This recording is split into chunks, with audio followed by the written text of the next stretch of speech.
Well, good morning, everybody, and Happy New Year. I want us a little somber today, but yesterday our conference lost an extraordinary member, colleague, Doug LaMalfa. Doug LaMalfa devoted his life to serving the people of Northern California. He cared deeply for his community, and he stood proudly for the people and the land that he loved. Doug, you could always count on for his candor, his humor, and sadly, that will be missed, and he will be missed. Our thoughts and prayers are with the LaMalfa family, his wife Jill, and their 4 children, as well as his constituents that he served and cared about so deeply. But even in grief, House Republicans are getting back to the people's work. This week, we're cutting red tape to make it cheaper to build and furnish a home. We're advancing 3 appropriation bills that ensure spending is accountable to the people.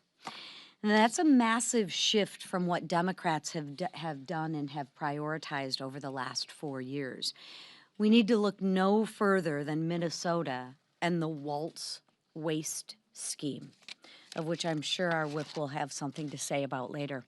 I want to be very, very clear about what this Waltz Waste Scheme was. Democrats took money from our kids. Democrats took money from your kids, the kids who need it most, dumped it into fraudulent daycare facilities, and turned the other way when this abuse was reported. This has been their pattern, so this really shouldn't surprise anybody. But what's happening there is absolutely disgusting. Tim Walz can announce that he won't run again for governor, but he will still be held accountable by House Republicans, and that's exactly what we're doing this week in the House Oversight Committee. Republicans' efforts this week build on what we delivered in 2025. The largest middle-class tax cut in history. Yes, ladies and gentlemen, the Democrats voted to raise everybody's taxes, but we didn't let that happen as Republicans. We eliminated taxes on tips, on overtime, and tax cuts for seniors. We expanded the child tax care credit and delivered real relief for working class families. Now, we're going to further continue relief by lowering costs on housing, energy, and health care. Democrats can either get on board or explain why they're still defunding the policies that caused this crisis. And they're defending these policies that caused this crisis.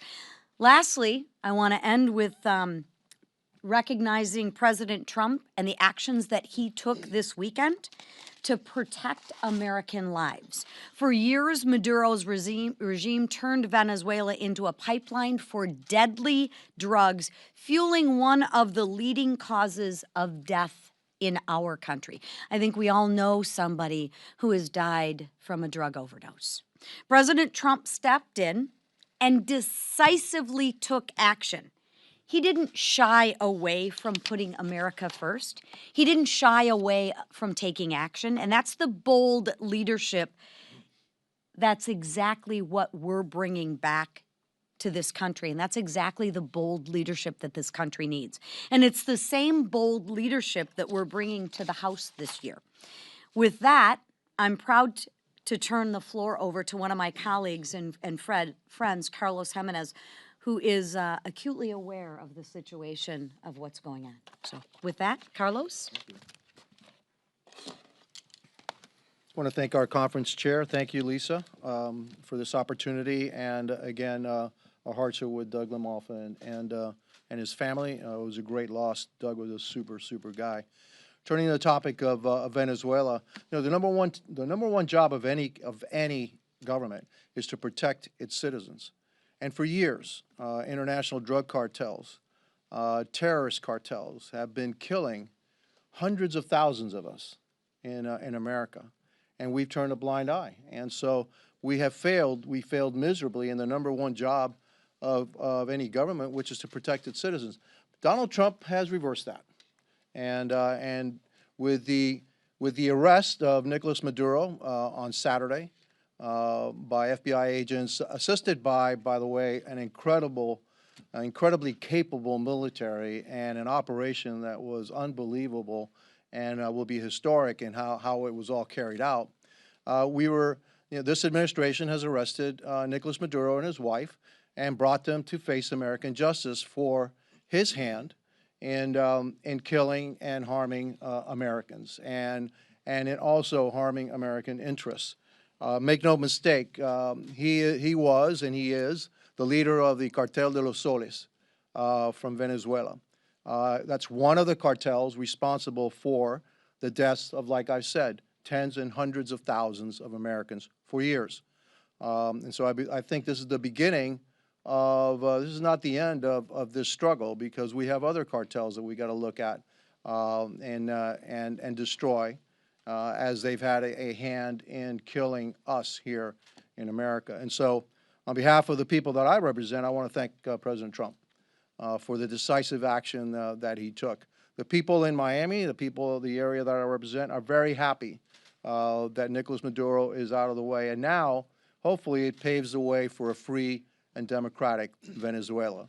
A Venezuela that is not an adversary of the United States, but a Venezuela that is an ally of the United States, and a Venezuela that is no longer ruled by an illegitimate leader, because Nicolas Maduro is, in fact, an illegitimate leader. It was proven by Maria Corina Machado and Mundo Gonzalez when they won their elections a year and a half ago by over 70%. But he's an illegitimate leader, and so now we can turn to a free, hopefully a free and democratic Venezuela. I know that's what President Trump wants, and I know that's what the Venezuelan people in Venezuela and the Venezuelan people that have fled Venezuela want desperately for their homeland, to be able to say that once again they can go back home to a free, democratic, and prosperous Venezuela. Venezuela is one of the richest countries in natural resources in South America. They will be able to restore their country with their own resources. They're not going to need much help from the United States.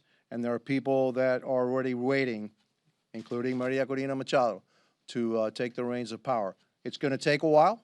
This is not something that's going to be done overnight. This regime has been in power for about 25 years. We don't want chaos. We don't want bloodshed in Venezuela, and the Trump administration is working hard to make sure that that doesn't happen, but that at the end, there will be a free and democratic Venezuela. And again, I want to thank the President for taking his decisive action to protect American lives and American interests, but also to restore freedom and democracy to the people of Venezuela. Thank you.